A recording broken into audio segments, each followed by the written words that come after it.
ಮೂರನೇ ಬಾರಿ ಸಿಎಂ ಸ್ಥಾನ ಕೈತಪ್ಪಿದ್ದಕ್ಕೆ ಡಿಸಿಎಂ ಡಾಕ್ಟರ್ ಜಿ ಪರಮೇಶ್ವರ್ ಬೇಸರ ವ್ಯಕ್ತಪಡಿಸಿದರು.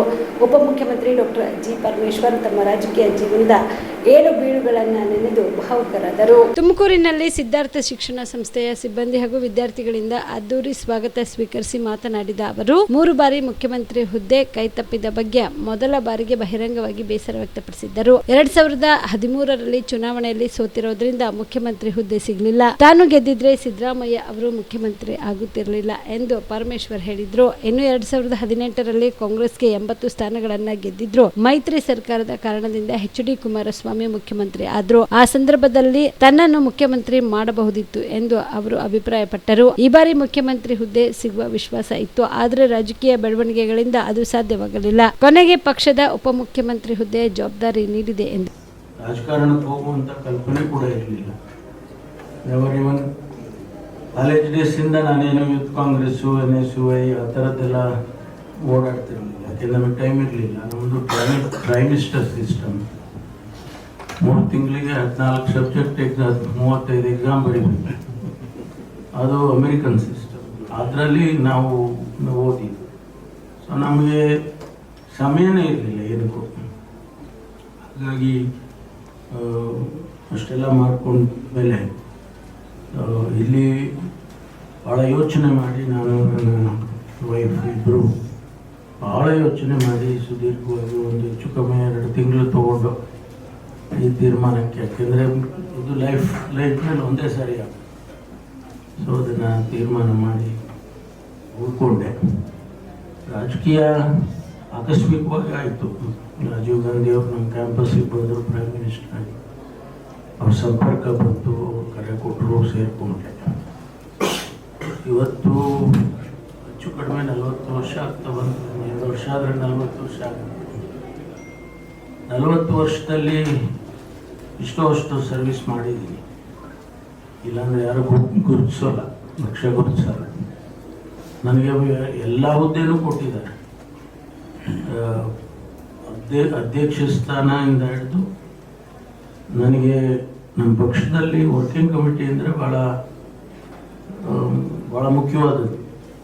ಡೆಲ್ಲಿನಲ್ಲಿ AICC ವರ್ಕಿಂಗ್ ಕಮಿಟಿ ಅಂದರೆ ನಮ್ಮ ಪಕ್ಷದಲ್ಲಿ ಹಾಕುವ ಎಲ್ಲರ ತೀರ್ಮಾನಗಳು, ನಿರ್ಣಯಗಳು ಅಲ್ಲೇ ಆಗುತ್ತೆ.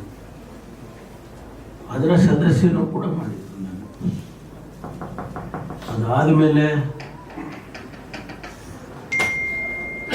2018ರಲ್ಲಿ ಉಪಮುಖ್ಯಮಂತ್ರಿ ಆಗಬೇಕು ಅಂತ ತೀರ್ಮಾನ ಮಾಡಿದ್ದು.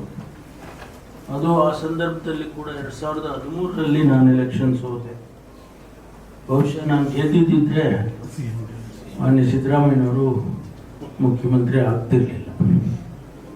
ಆದರೆ ನಮ್ಮ ಅದೃಷ್ಟನೋ ಹಣೆ ಬರೋನೋ ಏನು ಹೇಳ್ತಿರೋ ಗೊತ್ತಿಲ್ಲ.